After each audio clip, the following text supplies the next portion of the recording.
Amados hermanos, continúo con la segunda parte del estudio de adoración de este día del Señor, la parte que corresponde al sermón, y vamos a ver la predicación que nos presenta el libro de Éxodo capítulo 19. Estamos estudiando el pacto entre Dios y su pueblo, y vamos a ver varios temas en esta lección de predicación de Éxodo. Lo que vamos a estudiar ahorita es la relación de Dios con su pueblo, que está basado en los versículos 1 al 8 del capítulo 19. La relación de Dios con su pueblo. Ningún otro evento antiguo testamentario parece más importante que el que se registra aquí en Éxodo 19, 1 al 8. En este pasaje, el pacto de Dios con Israel define su relación con Israel y precisamente provee el escenario para el resto del Antiguo Testamento. Esto es lo que tenemos que entender. Aunque este pacto es importante en sí mismo, también es importante porque la relación de Dios con Israel en tiempos antiguos testamentarios es paralela a nuestra relación con Él hoy en día, o sea, nuestra relación como cristianos. Porque mire lo que dice 1 Pedro 2:9: mas vosotros sois linaje escogido, real sacerdocio, nación santa, pueblo adquirido por Dios, para que anunciéis las virtudes de aquel que os llamó de las tinieblas a su luz admirable. Bueno, usted oía en la lección pasada cómo es que el pueblo tenía que estar limpio, el pueblo tenía que respetar, no subir al monte, tenía que nada más llegar a los linderos y ni siquiera tocar los linderos. Bueno, esa situación tenemos que entenderla nosotros los cristianos, porque la Escritura dice que nosotros somos linaje escogido, real sacerdocio, nación santa, pueblo adquirido por Dios. Dice también Gálatas 3:29, y si vosotros sois de Cristo, ciertamente linaje de Abraham sois y herederos según las promesas. Los israelitas se convirtieron en el pueblo de Dios por medio de un pacto. Nosotros también tenemos un pacto. Miren lo que nos presenta el libro de Hebreos capítulo 8, y ahí vamos a leer los versículos 6 y 8. Dice: pero ahora tanto mejor ministerio es el suyo, cuanto es mediador de un mejor pacto, establecido sobre mejores promesas. Porque reprendiéndolos dice: he aquí vienen días, dice el Señor, en que estableceré con la casa de Israel y la casa de Judá un nuevo pacto. Entonces, el pacto de Dios con Israel puede ser visto como un tipo del pacto de Dios con nosotros hoy en día. O sea, puede ser visto como un pacto de Dios con la iglesia, pues. Y vamos a ver varios aspectos de ello. Vamos a entrar a ver el número 1. ¿Por qué digo que se puede relacionar? Número 1. La relación de Israel con Dios se fundamentó en sus actos de gracia, así también la nuestra. El pacto comienza con lo que había hecho Dios. Vosotros visteis lo que hice a los egipcios y cómo os tomé sobre alas de águilas y os he traído a mí. Verso 4. Entonces había liberado a Israel de Egipto enviando las plagas con el fin de obligar a Faraón a liberar a Israel.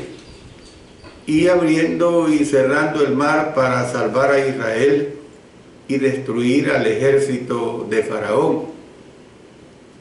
Había llenado las necesidades de los israelitas en el desierto, y usted ya las conoce, ya las hemos estudiado.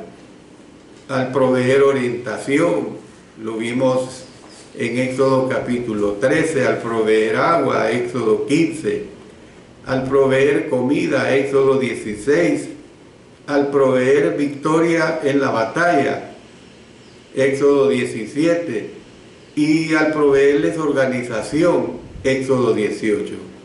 Entonces se nos recuerda que Israel no merecía la liberación ni las bendiciones de Dios. Mire, yo voy a leer algo que tenemos específicamente en el capítulo, en el Deuteronomio. En Deuteronomio, en el capítulo 7, versículos 6 y 8, al 8. Dice, porque tú eres pueblo santo para Jehová tu Dios. Jehová tu Dios te ha escogido para hacerle un pueblo especial, más que todos los pueblos que están sobre la tierra. Y miren lo que dice acá. No por ser vosotros más que todos los pueblos os ha querido Jehová y os ha escogido, pues vosotros erais el más insignificante de todos los pueblos, sino por cuanto Jehová os amó y quiso guardar el juramento que juró a vuestros padres, os ha sacado Jehová con mano poderosa y os ha rescatado de servidumbre de la mano de Faraón, rey de Egipto. Lo que está diciendo es que realmente Israel no merecía, debido a su conducta rebelde, debido a su conducta pecaminosa. Y él les dice que lo está cumpliendo porque se lo había prometido a Abraham, a Isaac, a Jacob. Entonces era una promesa, pues, que tenía que cumplir. Mire lo que nos dice, por ejemplo, también Deuteronomio 7, 6 al 8. Porque tú eres pueblo santo para Jehová tu Dios. Jehová tu Dios te ha escogido para hacerle un pueblo especial, más que todos los pueblos que están sobre la tierra. No por ser vosotros más que todos los pueblos os ha querido Jehová y os ha escogido, pues vosotros erais el más insignificante de todos los pueblos. Es lo que acabamos de leer y se los repito porque es bien importante. Pero miren lo que dice acá en Deuteronomio capítulo 9. Aquí es bien claro también. Leamos los versículos 4 al 6. No pienses en tu corazón cuando Jehová tu Dios los haya echado de delante de ti, diciendo, por mi justicia me ha traído Jehová a poseer esta tierra, pues por la impiedad de estas naciones Jehová las arroja de delante de mí. Y miren lo que él les dice aquí. No por tu justicia ni por la rectitud de tu corazón entras a poseer la tierra de ellos, sino por la impiedad de estas naciones Jehová tu Dios las arroja de delante de ti, y para confirmar la palabra que Jehová juró a tus padres Abraham, Isaac y Jacob. Por tanto, sabe que no es por tu justicia que Jehová tu Dios te da esta buena tierra para tomarla. Y mírenlo cómo culmina, porque pueblo duro de servir eres tú. Piense en todo lo que Dios había hecho por Israel y luego pregúntese, ¿qué había hecho Israel por Dios? Particularmente, ¿qué había hecho Israel para merecer ser liberados? Nada. Habían murmurado y se habían quejado. Habían sido infieles, habían sido ingratos, habían sido desobedientes. En otras palabras, pues Israel no merecía la salvación. Eso es lo que podemos ver, pues. Entonces, de manera muy similar, la relación del cristiano con Dios comienza con lo que éste ha hecho. Miren lo que nos dice en Tito capítulo 3 y el versículo 5. Dice aquí de esta manera en el capítulo 3, versículo 5. Nos salvó, no por obras de justicia que nosotros hubiéramos hecho, sino por su misericordia, por el lavamiento de la regeneración y por la renovación en el Espíritu Santo. Y vamos a pasarnos a Romanos. Vámonos a Romanos en el capítulo 5, versículos 6 al 9, leamos. Porque Cristo, cuando aún éramos débiles, a su tiempo murió por los impíos. Ciertamente apenas morirá alguno por un justo, con todo pudiera ser que alguno osara morir por el bueno. Mas Dios muestra su amor para con nosotros en que siendo aún pecadores, Cristo murió por nosotros. Pues mucho más, estando ya justificados en su sangre, por él seremos salvos de la ira. Entonces, ¿qué es lo que vemos? Nosotros, cristianos, somos salvos por gracia. Esto quiere decir que al igual que Israel, no merecemos la salvación, en otras palabras. Bueno, el punto número 1 que hemos visto es la relación de Israel con Dios se fundamentó en sus actos de gracia, así también la nuestra. Punto número 2, la relación de Israel con Dios se fundamentó en la voluntad de ellos a aceptar sus términos, así también la nuestra. Yo explico. Tenga en cuenta los términos del pacto de Dios con Israel. Dios requirió algo de Israel. ¿Qué es lo que requirió? Bueno, que obedecieran su voz y guardaran su pacto. Por eso aquí en estos versículos 5 y 6 de Éxodo 19 les dice: ahora pues, si diereis oído a mi voz y guardareis mi pacto, vosotros seréis mi especial tesoro sobre todos los pueblos, porque mía es toda la tierra, y vosotros me seréis un reino de sacerdotes. Estas son las palabras que dirás a los hijos de Israel.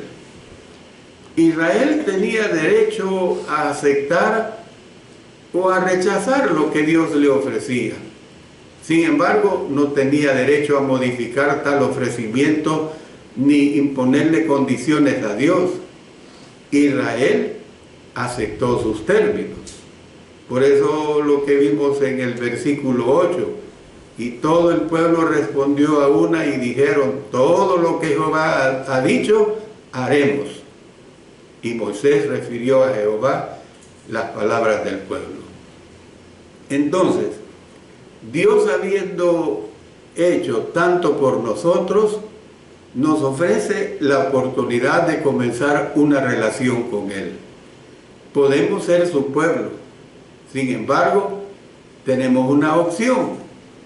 Para convertirnos en su pueblo tenemos que aceptar sus términos. No podemos cambiar esos términos a nuestro antojo, ni dictar los términos de nuestra relación con Dios, ni hacer menos de lo que Dios propone. Tenemos que comprometernos a hacer todo lo que Él manda. Cuando nos hacemos cristianos, hacemos una promesa. Todo lo que Jehová ha dicho, haremos. Esa es la situación. En ese momento no sabemos todo lo que podría exigir Él de nosotros. No obstante, al igual que Israel, hacemos un compromiso permanente diciendo, en efecto: Señor, aún no sé todo lo que mi compromiso requerirá de mí, aún así me comprometo a que a medida que voy conociendo tu voluntad para mi vida, la haré. Eso es lo que nosotros tenemos que entender. La tercera relación es esta. Bueno, la relación de Israel con Dios se fundamentó en que se mantuvieran guardando el pacto. Así también la nuestra. Mientras Israel fuera fiel al pacto, eran el pueblo especial de Dios, bajo su cuidado y bajo su protección.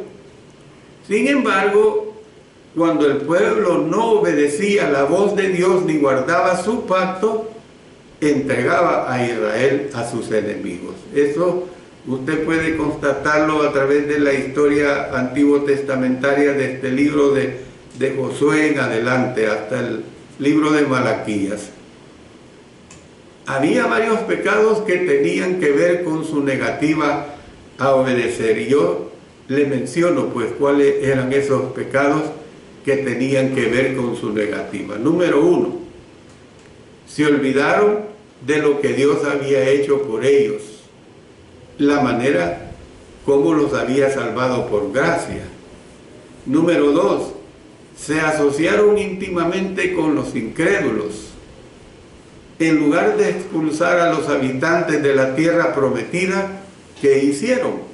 Se unieron a ellos en matrimonio. Y tanto que les decía él, no hagas alianza con naciones extranjeras, con pueblos extranjeros, pues. Y número 3, se acordaban de sus privilegios. Siempre se acordaban los privilegios que habían tenido. Pero ¿qué sucedía? Se olvidaron de sus responsabilidades. Es cierto, yo tengo, por ejemplo, un empleado. Él tiene privilegios. El privilegio de un salario, el privilegio de sus vacaciones anuales, de un aguinaldo, pero también este empleado tiene responsabilidades, es decir, se las tiene que ganar, pues. Entonces, los israelitas se acordaban de sus privilegios. Allá en Egipto teníamos comida, carne abundante. Qué bueno, ¿verdad? Pero se olvidaron de sus responsabilidades. Es decir, se vanagloriaban de ser el pueblo de Dios y de tener su presencia entre ellos. Sin embargo, vivían como si el tener el templo de Dios en medio de ellos les daba inmunidad contra el castigo por romper la ley de Dios. Miren, yo quisiera en esta clase leer todo el capítulo 7 de Jeremías, pero realmente es extenso, pero al menos le leo el último versículo. Miren lo que dice Jeremías 7:34. Y haré cesar de las ciudades de Judá y de las calles de Jerusalén la voz de gozo y la voz de alegría, la voz del esposo y la voz de la esposa, porque la tierra será desolada. Hermano, hermana, lea todo el capítulo 7 y usted se dará cuenta por qué les dice eso. Se olvidaron pues de que el privilegio de ser el pueblo de Dios venía acompañado de la gran responsabilidad de vivir como su pueblo. Entonces, pasémoslo a nosotros. La relación del cristiano con Dios también se fundamenta en nuestra disposición a ser fieles al pacto. Muy frecuentemente los cristianos son infieles a las promesas que hacen. Yo le digo al menos dos. Número 1, nos olvidamos de lo que Dios ha hecho por nosotros. Número 2, nos contaminamos de actitudes mundanas. Y número 3, hay una número 3, a veces recordamos nuestros privilegios, sin embargo, olvidamos nuestras responsabilidades. Nos gloriamos de ser el pueblo de Dios, en otras palabras. Sin embargo, olvidamos de que ello conlleva responsabilidades. Entre estas se encuentran la responsabilidad de compartir la luz con los demás, la responsabilidad de tratar las almas perdidas. Miren lo que dice 1 Pedro 2, 9 y 10. Mas vosotros, lo que vimos al principio, sois linaje escogido, real sacerdocio, nación santa, pueblo adquirido por Dios, para que anunciéis las virtudes de aquel que os llamó de las tinieblas a su luz admirable. Vosotros que en otro tiempo no erais pueblo, pero que ahora sois pueblo de Dios, que en otro tiempo no habíais alcanzado misericordia, pero ahora habéis alcanzado misericordia. En conclusión, ¿qué podemos decir, hermanos? Qué gran privilegio nos ha concedido Dios en que seamos su pueblo. Este privilegio nos debe llevar a responder con gratitud a sus mandamientos. En primer lugar, lo hacemos convirtiéndonos en sus hijos. Como su pueblo, tenemos que tratar de vivir de acuerdo con el compromiso que hicimos cuando comenzamos una relación pactal con Él. Y usted sabe que esto es paulatino, usted sabe que esto es gradual. Cuando usted obedece al Señor, todos pasamos por ese proceso. En el principio, yo me remonto hace ya 57 años atrás, a mi edad de 18 años. Para madurar, lo que ahora he logrado no fue fácil. El cristianismo es de batalla. El cristianismo es de cultivarlo. El cristianismo es de que nosotros tenemos que buscar el crecer en gracia y el conocimiento de nuestro Señor. Esa es una realidad. Yo le presento una serie de situaciones que se dan en relación a este estudio que le estoy dando de estas aplicaciones. El pueblo de Dios, así como la nación de Israel fue el pueblo de Dios durante el antiguo pacto, la iglesia es el pueblo de Dios regido por el nuevo pacto. ¿Qué quiere decir esto para los que están en la iglesia? Bueno, número uno, al igual que Israel somos, como ya lo hemos visto, un linaje escogido. Miren lo que nos dice ahí Isaías en el capítulo 43, 20 y 21. Las fieras del campo me honrarán, los chacales y los pollos del avestruz, porque daré aguas en el desierto, ríos en la soledad, para que beba mi pueblo, mi escogido. Este pueblo he creado para mí, mis alabanzas publicará. Ya hemos leído en 2 veces y ahora en tercera vez hago referencia a 1 Pedro 2:9. Mas vosotros sois linaje escogido. Eso no se lo dice al Israel de aquel tiempo, eso se lo dice a nosotros, la iglesia, los cristianos. El pueblo escogido de Dios hoy en día no es el Israel en la carne, sino el Israel espiritual, su iglesia pues. Somos escogidos porque escogimos aceptar el regalo de la salvación de Dios. Número 2, al igual que Israel, somos un real sacerdocio. O sea, como reino de sacerdotes ofrecemos sacrificios espirituales. Miren lo que dice aquí otra vez en 1 Pedro 2:5, vosotros también, como piedras vivas, sed edificados como casa espiritual y sacerdocio santo, para ofrecer sacrificios espirituales aceptables a Dios por medio de Jesucristo. Número 3, al igual que Israel, somos una nación santa. Aunque fíjese la gran ventaja, Israel dejó de ser nación santa. Nosotros ahora, actualmente, como iglesia somos nación santa. Hemos de ser santos como Dios es santo. Dice en 1 Pedro 1, 15 y 16, sino como aquel que nos llamó es santo, sed también vosotros santos en toda vuestra manera de vivir, porque escrito está, sed santos, porque yo soy santo. Y número 4, al igual que Israel, somos un pueblo adquirido por Dios. Somos únicos, habiéndosenos comprados con la sangre de Cristo. Nuestros grandes privilegios vienen acompañados de una gran responsabilidad, que es: hemos de proclamar las excelencias de nuestro Dios, así como Israel había de ser. O sea, dice, luz de los gentiles. Nosotros, hermanos, somos luz para los gentiles. Esa es la realidad. Pero fíjense que, de acuerdo a esta lección que estamos estudiando, Dios establece límites. Así como Dios señaló términos para impedirles a los israelitas acercarse demasiado al monte, Él establece límites hoy en torno a su santa palabra. Miren lo que dice Deuteronomio 4:2.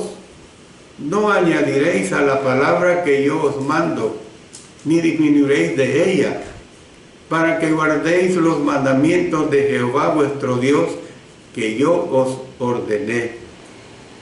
Y miren lo que nos dice, trasladando esto al Nuevo Testamento, en Apocalipsis 22, 18 y 19. Yo testifico a todo aquel que oye las palabras de la profecía de este libro: si alguno añadiere a estas cosas, Dios traerá sobre él las plagas que están escritas en este libro.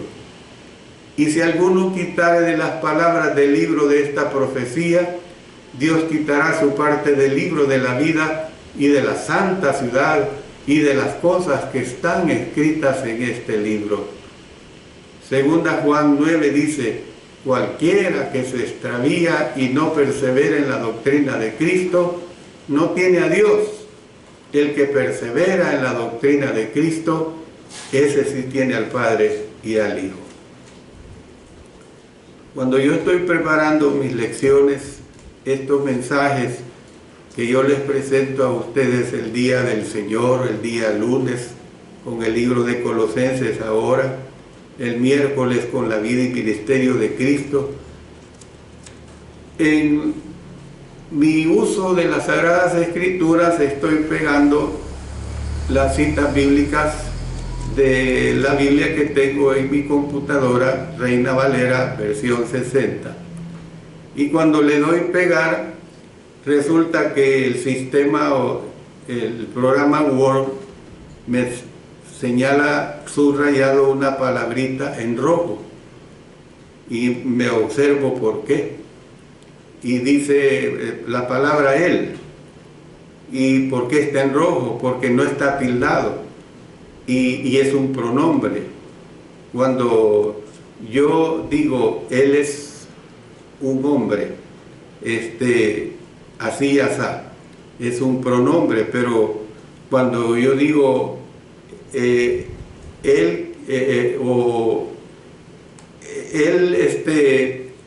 hizo esto de esta manera, muchas veces va en forma de artículo. Entonces yo tengo que corregir aquello, pero yo digo al Señor: Señor, tú sabes que yo no estoy cambiando la palabra de nuestro Dios, yo no estoy haciendo de la palabra tuya, yo simplemente estoy corrigiendo un error que los entendidos en la materia pasaron por alto, ¿verdad? Yo no puedo sustituir esa palabra por otra palabra, porque entonces me cae la sentencia que aquí estoy leyendo. O sea, ¿qué les estoy diciendo? Muchas veces la palabra él se usa como pronombre cuando es referida a la persona, y muchas veces se usa como artículo cuando es como artículo no va tildado. ¿Ven? Hay que entender bien esta situación. Bueno, pero pasa otra aplicación que nos da esta lección: la magnificencia de la santidad de Dios. El pueblo no pudo acercarse al monte cuando Dios descendió. tenemos que entender que Dios es inaccesiblemente magnífico en santidad, hermanos y hermanas. Por eso dice en Éxodo, cuando estudiamos 15:11, ¿quién como tú, oh Jehová, entre los dioses? ¿Quién como tú, magnífico en santidad, terrible en maravillosas hazañas, hacedor de prodigios? Demasiadas personas lo ven como a alguien amigable, similar a un abuelo incapaz de lastimar a nadie. Nosotros, como abuelos, tenemos 2 nietos y claro, nuestra actitud no es de ser grullones, sino de disfrutarlos cuando podemos disfrutar a nuestros nietos lejanos. Esa es la actitud del abuelo, ¿ve? Muchas veces a Dios así se quiere ver. Debemos ver a Dios como amoroso, pero al mismo tiempo hemos de entender que el que descendió en el monte Sinaí inspiró miedo y temor. Hebreos en su capítulo 10, verso 31 dice: horrenda cosa es caer en manos del Dios vivo. Bueno, otra aplicación: 2 montes, Sinaí y Sión. ¿Por qué digo 2 montes, Sinaí y Sión? Y esta es la última aplicación que les presento. Hebreos capítulo 12 contrasta el monte Sinaí con el monte Sión. La iglesia está incluida en el concepto de monte Sión. Dice el versículo 23, Moisés dijo a Jehová: el pueblo no podrá subir al monte Sinaí, porque tú nos has mandado diciendo: señala límites al monte y santifícalo.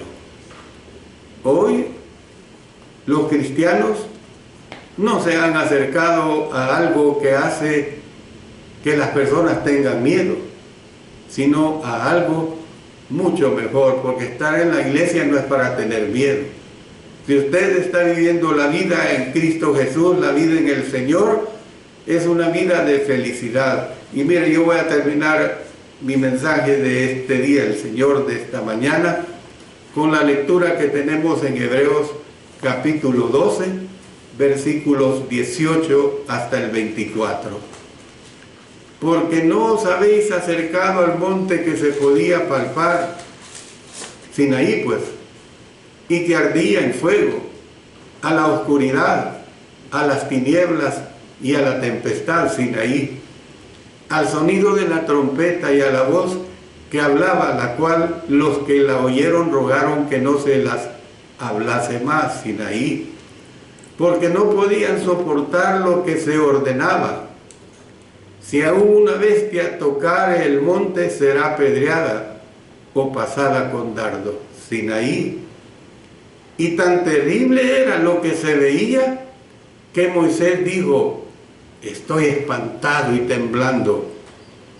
Sino que, miren qué hermoso, hijos, hijas de Dios, cristianos, iglesia, sino que os habéis acercado al monte de Sión, la iglesia pues, a la ciudad del Dios vivo, Jerusalén la celestial, la iglesia, a la compañía de muchos millares de ángeles, a la congregación de los primogénitos que están inscritos en los cielos, a Dios el juez de todos, a los espíritus de los justos hechos perfectos. Y miren cómo termina: a Jesús, el mediador del nuevo pacto, y a la sangre rociada, que habla mejor que la de Abel, la de Cristo Jesús, hermanos.